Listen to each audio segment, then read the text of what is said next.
video na about to discuss on how to reconstitute the powdered medication in a vial and also in preparing the ampule.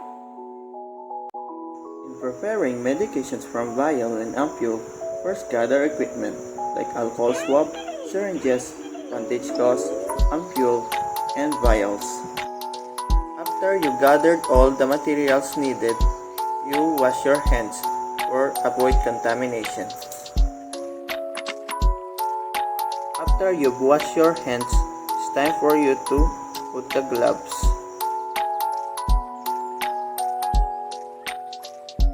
Lastly is to check the medication order against the original order in the medical record, and also to check the drug containing label, check the expiration date and also defects. Preparing medication from a vial. Remove the protective cap of the vial and cleanse the stoppers of both vials, the drug and the sterile water with alcohol swab.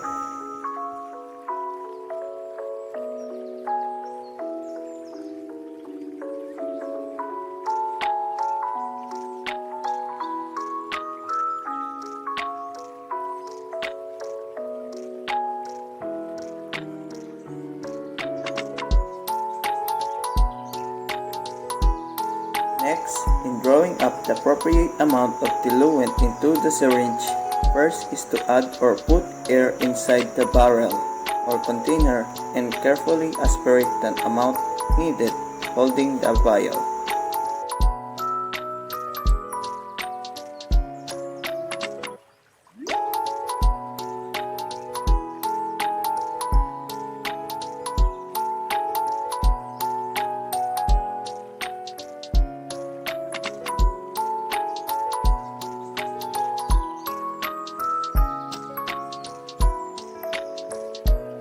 Ensure that there is no air or bubbles inside the syringe. After getting the correct amount of diluent, you should change the needle of your syringe with a new one.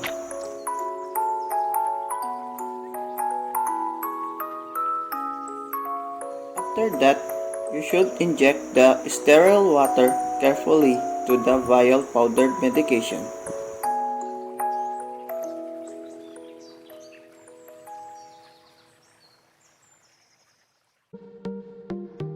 And place its protective cover.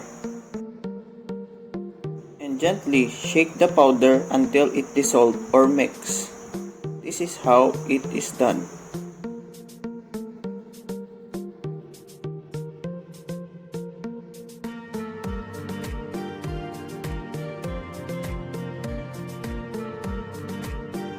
When all the powder is dissolved, it's time for you to withdraw the diluent.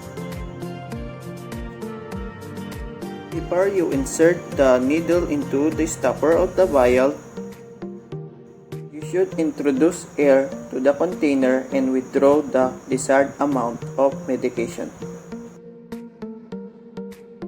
Hold the vial in one hand and use the other to withdraw the medication.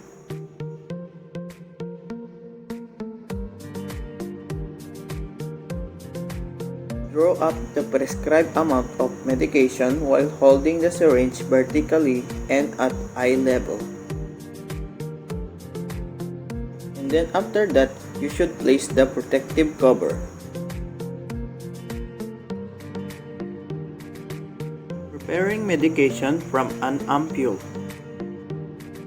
First is to check the drug containing label, expiration date, and also defects, just like small points or cracks, and cleanse it with alcohol swab. In opening the ampule, first is to grab a sponge or a gauze pad.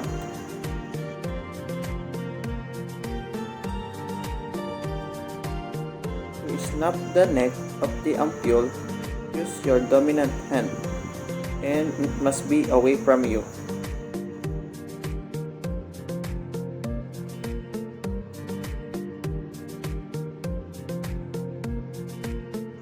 After that, inspect the ampule if there's any glass particles. If present, better to discard it and get one another. If there's no glass particles, it's time for you to withdraw the desired amount while keeping the needle immersed in the solution. And also, don't forget to verify the correct dosage. Make sure there are no bubbles inside the syringe. Place the protective cover. After using the syringes, the needles and the gloves must be discarded. And that's all. Thank you for watching, and God bless.